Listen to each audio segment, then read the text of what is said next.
কাউসার, বিজয় দিবস উপলক্ষে কেমন বাংলাদেশ দেখতে চান সাধারণ মানুষ? কি শুনলেন তাদের কাছ থেকে আপনি?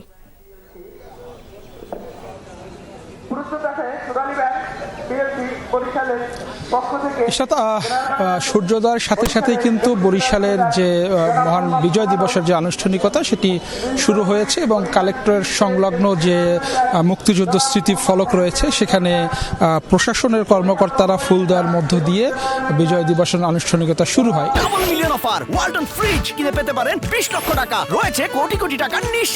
এরপরে কিন্তু যতই সময় গড়াচ্ছে বিভিন্ন সাংস্কৃতিক, সামাজিক, রাজনৈতিক সংগঠনের নেতৃবৃন্দ মুক্তিযুদ্ধ স্মৃতি ফলকে আসছেন এবং শহীদ মুক্তিযোদ্ধাদের প্রতি শ্রদ্ধা জানাচ্ছেন এবং পাশাপাশি বিভিন্ন শিক্ষা প্রতিষ্ঠান থেকে শুরু করে সরকারি বেসরকারি প্রতিষ্ঠানের কর্মকর্তারা, শিক্ষার্থীরা এখানে শহীদদের প্রতি শ্রদ্ধা জানাচ্ছেন এবং যারা এখানে আসছেন মুক্তিযোদ্ধা থেকে শুরু করে সরকারি কর্মকর্তা বা বিভিন্ন শ্রেণী পেশার মানুষ, তারা বলছেন যে বিজয়ের 54 বছরে বাংলাদেশটা যেখানে দেখার কথা ছিল সেখানে কিন্তু এখন পর্যন্ত পৌঁছাতে পারেনি। তারা সবার আগে যেটি আসল প্রাধান্য দিচ্ছেন সেটি হলো যে একটি বৈষম্য বিরোধী বাংলাদেশ, যেখানে কোনো বৈষম্য থাকবে না।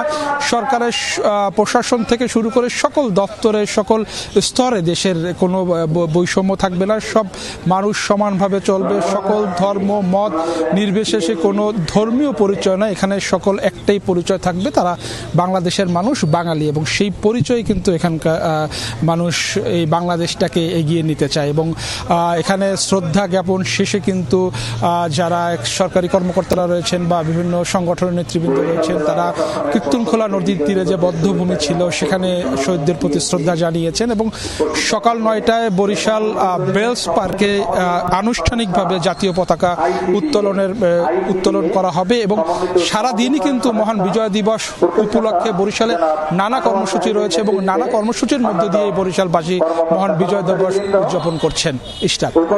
ধন্যবাদ আপনাকে। এই শীতের সকালে এত মানুষ জড়ো হয়েছেন শ্রদ্ধা নিবেদনের জন্য, দেখছিলাম আমরা।